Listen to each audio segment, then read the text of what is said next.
Does Islam permit Muslims to lie?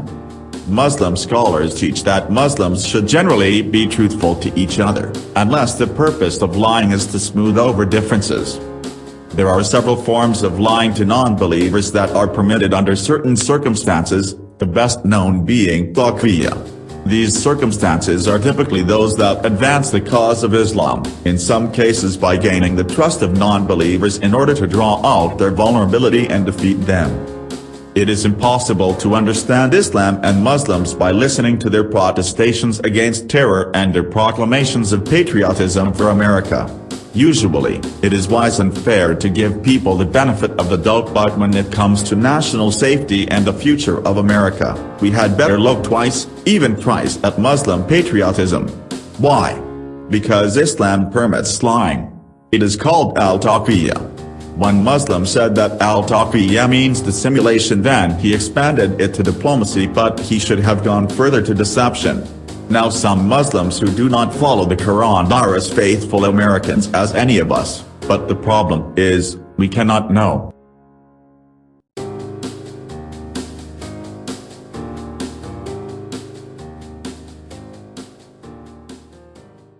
This is Joe Biggs with Infowars.com, and today is Texas Capitol Muslim Day, and I quite frankly have no idea what that is, so I decided to come out to the Capitol and find out what it is and what's going on. Well, we actually went over to the Capitol. There's no one here, but guess what is going on?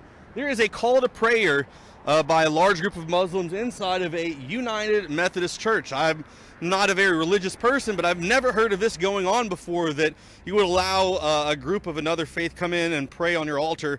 To me, that just kind of blows my mind. So I want to go over here and talk to these folks and ask them what they feel about being inside of a Christian church, praying to Allah, and vice versa, the Christians that are inside there as well. Muslims are becoming a pretty predominant part of society within Texas, and we want to be a part of what our government looks like, and it's very often that our government doesn't support us or back us up or, has any inclination towards being kind to us. And that's kind of why Texas Muslim Day has come into play, to kind of force our legislators to look at us and pay attention to us and talk to us as we are humans and citizens of this state. I'm here to support everybody. I'm against bigotry, and I feel this current administration is nothing but a fascist state, and that it's turning people against each other. Well, I'm not against anybody. I'm here to show my support and solidarity for all. And Trump is making a travesty of what the Constitution and what the principles on which this country is founded is all about. I'm here to challenge that and to show my support for everyone. And another point to that, if you look at in 2011, Barack Obama banned Iraqis from coming in to the country for 6 months. What were your thoughts on that? I didn't agree with that either. Although I liked Obama, I supported him. All right, and so from like I've been asking everybody else, as an outsider looking in, I'm not a very religious person, but when I see a large gathering of people of the Muslim faith going to a Methodist church, that kind of seems a little odd, especially when you're going to be holding prayers inside. So explain to people, what process you had to go through to hold an event like this at a Christian church, being a Muslim. That's kind of, for me, that's kind of like a curious thing. Sure. Most of us had no part in organizing this. It was mostly, much higher ups that worked on this.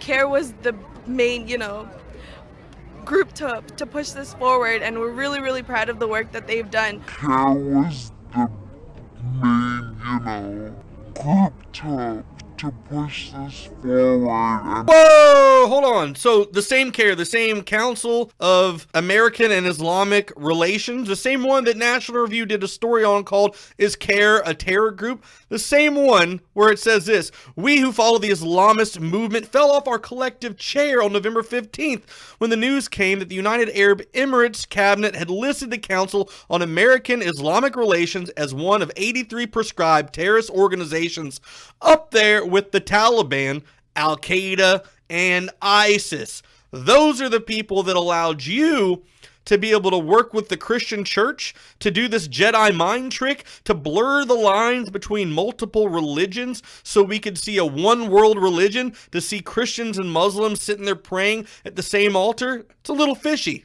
As far as the weird factor, I don't think it's really weird at all. And actually, our places of prayer are pretty much similar. Like, we both pray to the same God. We have the same fundamental beliefs. We believe in their prophet. So there's really no reason why we can't share a place of prayer.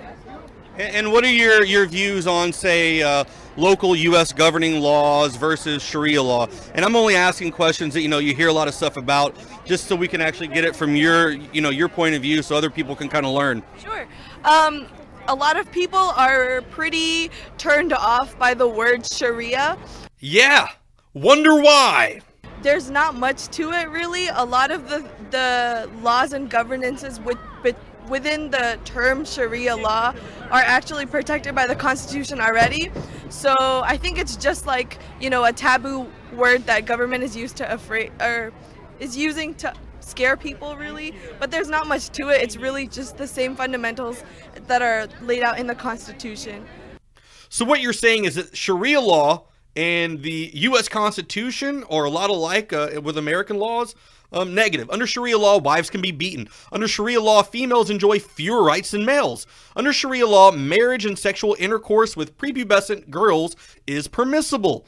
Under Sharia law, wives do not share the exact same divorce rights as their husbands. And under Sharia law, female rulers are frowned upon. Under Sharia law, wives should be subservient to their husbands. And under Sharia law, women are deemed lacking in faith and intelligence. All of these things do not happen under the Constitution because men and women have the exact same rights in America. You can wear whatever you want to do. You can do whatever you want as a job. And pedophilia is wrong. It's not permissible. It's not cool. It's really just part of, I think, scare tactics to take regular Arabic words and just demonize them and turn them around and put an ulterior meaning onto it, which is similar to the word Allahu Akbar, which literally just means God is great. Something that's printed on our coins and stuff, but that's the direct translation of it, and yet it's become some type of rallying cry for terrorists, which is not true at all. Because that never happens. Allahu Akbar! Allahu Akbar! Allahu Akbar! Well, it's simple. It's just people showing their support for Muslims because, actually this year it's probably been the roughest for us with the ban and all that. Being minorities is not easy. I can think of a few people that had a bad day in Orlando, a little bit more than having just a 3-month ban on to be able to go see some friends and family. He literally hears the sound of bullets hitting people's skin, bullets piercing flesh, bullets breaking bones, people screaming, people crying, people in pandemonium. The other guy said that there was bodies dropping everywhere.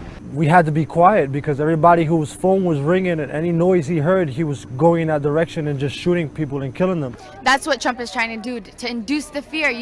Muslims, blacks. Now, there's been a lot of protests going on. Have you ever been involved in any protesting? Do you know of any people who were upset when those drone strikes were taking out people in other countries as well under the Obama administration? I wasn't very politically active until this. I'm going to be honest. Oh, you weren't upset when it was Obama doing it, but whenever it's a cisgendered, white, Christian, able-bodied male, that's when we have an issue. That's what Trump is trying to do, to induce the fear. Muslims, blacks.